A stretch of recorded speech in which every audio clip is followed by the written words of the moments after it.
The book of Genesis recounts how Noah, following God's orders, built an ark to survive a global flood, a task he was determined to complete.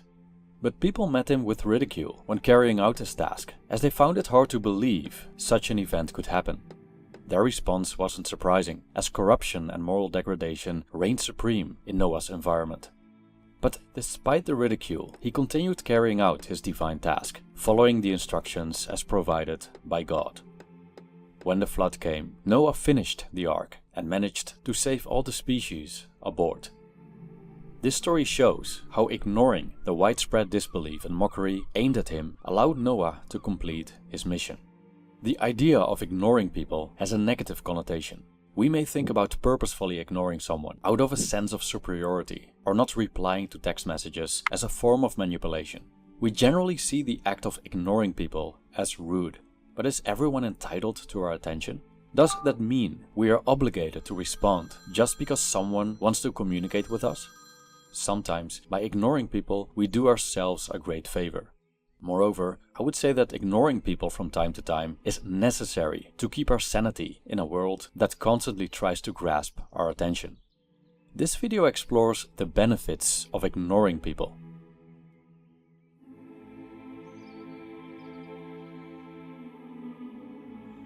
There's no shortage of other people's opinions. Primarily online, we encounter numerous people blurring out what they think, often anonymously. We could easily let these opinions, which usually vary greatly, influence our thinking and decision making, which isn't always bad. However, if we adopt other people's opinions, the less autonomous we become in our own thinking. The American philosopher Ralph Waldo Emerson criticized people's tendency to rely on outside influences in their choices. He wrote an essay titled Self-Reliance, emphasizing people's inner guiding light as the best compass for making decisions. He believed in trusting one's own thoughts and convictions over societal expectations or external advice. He argued that true fulfillment and wisdom stem from embracing one's individuality and inner voice. According to him, trusting one's inner voice leads to a better, more authentic life. I quote, "What I must do is all that concerns me, not what the people think. This rule, equally arduous in actual and in intellectual life, may serve for the whole distinction between greatness and meanness.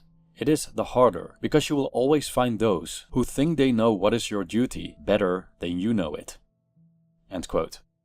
The opinions of others can be valuable food for thought. However, Emerson thinks they are no match for our inherent voices. Ignoring other people, especially those inclined to tell us what to do and how to live and think, allows us to hear our inherent selves better. Emerson admits that being alone is the simplest way to shut out external chatter. Yet he argues that the real test is staying true to our inner voices, even when surrounded by others. We can't deny that technological advancements have made our lives easier in many areas. When it comes to communication, people worldwide can now reach us in various ways, from old-fashioned letters and phone calls to the eloquence of messenger apps and video calls. If we have an online presence on various social media platforms, we become even more receptive to people contacting us and socializing, whereas our interactions were once confined to those physically around us. The digital age has brought the whole world to our doorstep, and it's knocking. The smartphone has become an extension of the human body and is a source of unending stimuli. Day and night, this device bombards us with messages and notifications and allows us to access an unlimited amount of information within a couple of seconds. But to many, this unnatural and unprecedented amount of human noise has disrupted their inner peace. Worse still, plenty of research suggests that the use of social media contributes to psychological problems. A study published in the US National Library of Medicine shows that excessive social media usage is currently the second leading cause of psychiatric-related disabilities.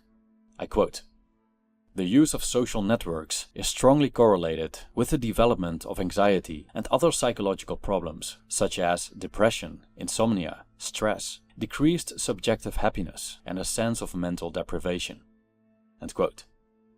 Although this study focuses on mental disorders, it shows how exposure to and immersion in social media can be detrimental to our mental health. This is not surprising, considering the excessive amount of stimuli, the ongoing competition for attention, and the influence on one's self-esteem. Even though it can be helpful and fun, social media is human noise amplified, a mass-produced, superficial way of relating to each other. It's another addition to the already rowdy media landscape, designed to grab our attention.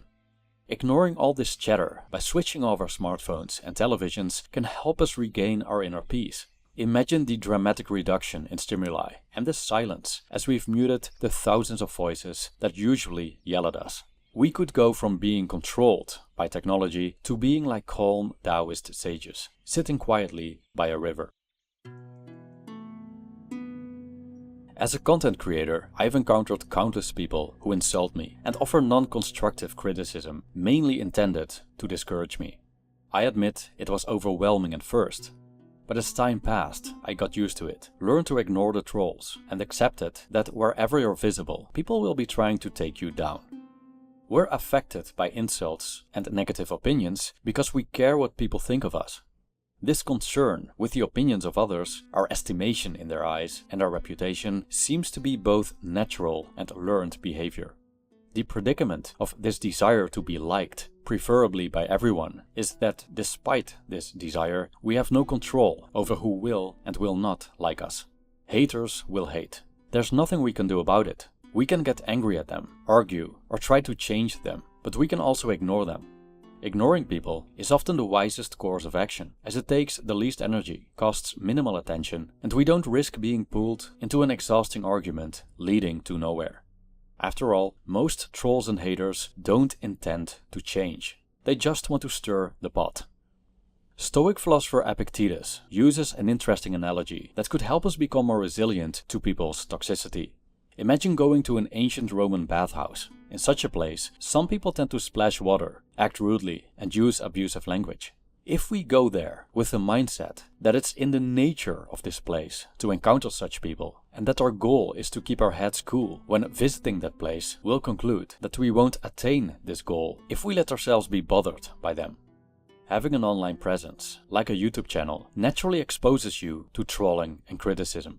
It's part of the territory when you put yourself on the internet. Therefore, embracing these people as part of the job builds resilience. After a while, nasty comments appear like flies, dropping by on a summer day, slightly annoying at most, and unworthy of getting mad about. Attention is a valuable commodity these days. Companies want our attention to promote their products. People on social media want our attention to boost their popularity. And television channels want it for advertisement revenue. Our employers want our attention, along with our time and energy, to help them make money, of which we generally receive a tiny share. Human attention means money, and we're wasting most of it.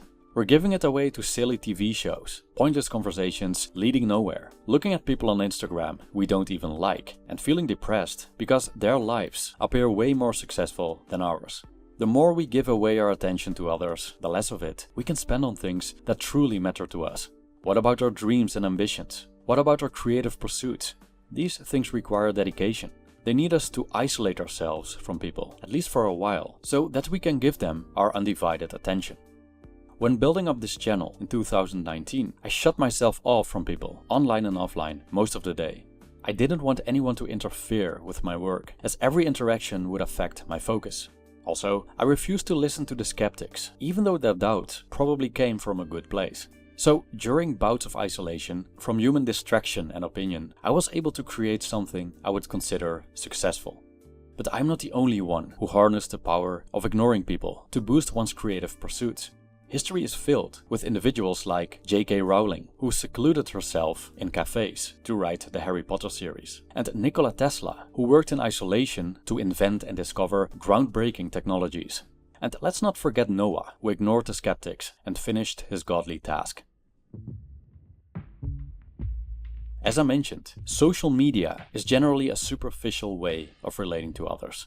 One can have thousands of followers and connections, but not even one meaningful friendship. We also encounter that people have many superficial offline relationships, but not any with depth and significance. They've scattered their attention to the many instead of focusing on a selected few. Such diversification works well with things like investing, but is it really beneficial when it comes to socializing? Of course, it depends on what we seek. It's okay if we're content with many shallow friendships and acquaintances who perhaps just serve as means for small talk or benefit our reputation on social media. Perhaps the sole purpose of having a spouse is to show her off or use him for his money, which, I guess, is also okay with mutual consent. Imagine the loneliness of knowing so many people, calling many of them friends, being married to a trophy wife or husband, yet finding oneself without a genuine confidant during challenging times. However, one philosopher, Arthur Schopenhauer, actually encouraged keeping people at a safe distance. He was a pessimist who compared human relationships with hedgehogs. If we get too close, we may enjoy each other's warmth, but we also sting each other with our sharp spines. Well, there's truth in his analogy. Close relationships can be very rewarding. If we intend to create deeper bonds with people, relationships that involve trust, companionship, tolerance, mutual acceptance and growth, we must be selective.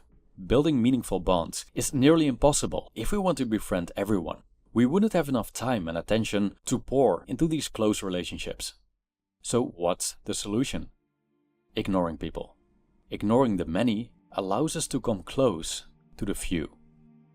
So, to conclude, ignoring people may not always be the friendliest approach, but ultimately it's our right to be selective in whom we communicate with and give our attention to. Our attention is precious. How we use it significantly determines our quality of life and feelings.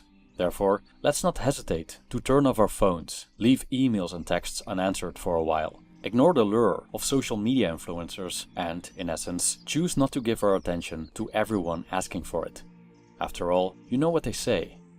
Ignorance is bliss. Thank you for watching.